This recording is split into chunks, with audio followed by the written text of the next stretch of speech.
প্রতি দৃষ্টি রাখছি। আপনারা কোন শ্রেণীর কোন নাম সন্তান?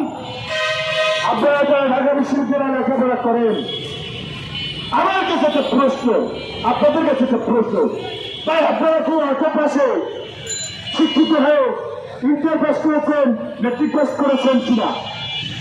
কারণ এই ফ্যাসিস্ট শেখ হাসিনা যখন ক্ষমতায় ছিল, একটা রাষ্ট্রে মেধাবী ছাত্র ছাত্রীদেরকে তাহলে সংরক্ষণের মধ্যে দিয়ে ঢাকা বিশ্ববিদ্যালয়ের হাজার হাজার ছাত্র ভর্তি করেছি। এই সমস্ত ছাত্রলীগের ছাত্র গুন্ডাপন্ন যারা আছে, তারা এখন ছাত্র শিবিরের কাজে ইপুল সতেরো বছর ভর করেছে। তারা এখন ছাত্র শিবির যদি তাকে পাচ্ছেন, সেখানে 40 জনের মতো থাকে ছাত্রলীগের গুন্ডা বাহিনী। এটা দিয়ে কিছু গণতন্ত্রের সব করা যাবে না।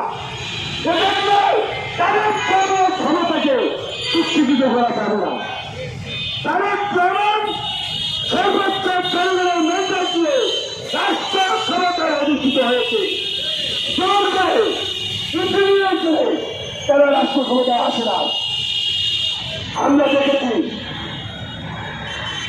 জুলাই আগস্টের আন্দোলনে সেই সমস্ত ছাত্রীরা নেতৃত্ব দিয়েছিল, তোমাদের আন্দোলনে আমরা দেখেছি সেই আন্দোলনে তারা কখনো নেতৃত্বে 17 জুলাই লাইনের মধ্যে বক্তব্য দিয়েছেন। বাংলাদেশ জাতীয়তাবাদী দল সহ প্রত্যেকটা নাগরিক এই ছাত্র সমাজের পাশে দাঁড়িয়ে সহযোগিতা আন্দোলনকে সফল করার জন্য তিনি হুকুম করেছিলেন। তিনি সেই তারেক রহমান।